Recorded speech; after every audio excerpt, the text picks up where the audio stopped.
Once upon a time, in an average neighborhood, in a house not too unlike everyone else's house, lived a mommy and a daddy and their 4 children. 2 of the children were a bit older. But this story isn't about them.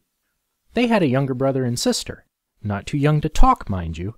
In fact, they could speak quite well in complete sentences. The problem was that their view of reality was somewhat disjoint from those of us with several years' experience in the world, and therefore the things they said were somewhat different from what one might expect.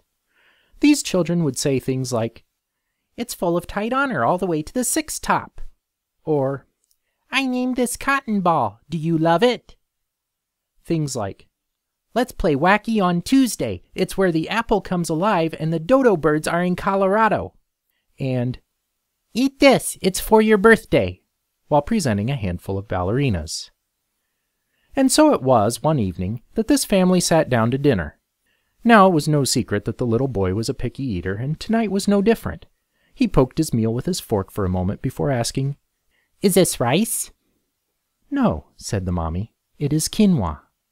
"Quinoa?" repeated the little boy. "Will I like it?" "Yes, you will," said the mommy. "It is good." The little boy looked at the quinoa. "Will I love it?" he asked.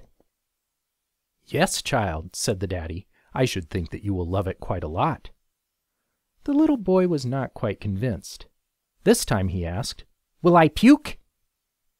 "I should think not," sputtered the daddy. "One does not puke what one loves."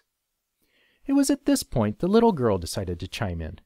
"The doctor said I can have some pizza." The daddy looked to the mommy with a questioning glance. The mommy declined to corroborate the little girl's account. With that, the little girl realized she had captured everyone's attention. She quickly pointed an accusing finger at her brother and exclaimed, "He says he's going to make me into a yummy thing!" And then she ate her quinoa. The daddy sat for a moment and then turned his attention back to the little boy who had still not tasted his dinner. "Little boy," begged the daddy, "quinoa is health and life and strength. Do please eat it." Slowly, cautiously, the little boy reached out and picked up some of the quinoa with his fingers. "No, no," shouted the daddy. "Not with your hands." The little girl looked up from her dinner. "Don't throw a temperature," she chided. "What, little boy?" asked the daddy, who was now quite exhausted. "What should you eat your food with?" The little boy got a faraway look in his eyes. He seemed to grow peaceful as he looked upward toward a source of unknown inspiration. "A hippo," he breathed. The daddy was left quite puzzled. What, he wondered, could account for such a confusion of ideas? He cast a sideways glance at the mommy and the 2 older brothers, but they were just as perplexed as he was. The daddy looked back to the little boy. He opened his mouth to speak, but suddenly words and even very ideas themselves seemed to elude him. He grasped for something, anything to say, but concepts like knowledge and reality had become hazy.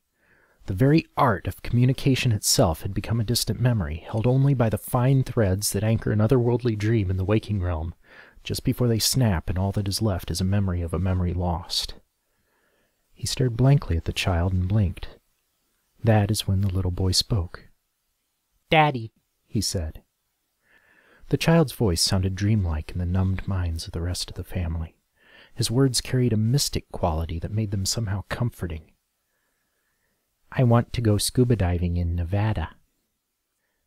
That, everyone agreed, was the most sensible thing they'd heard all day. It was a far better idea than using a fork, and certainly more brilliant than eating quinoa. They packed the car straight away and drove to Nevada that very evening.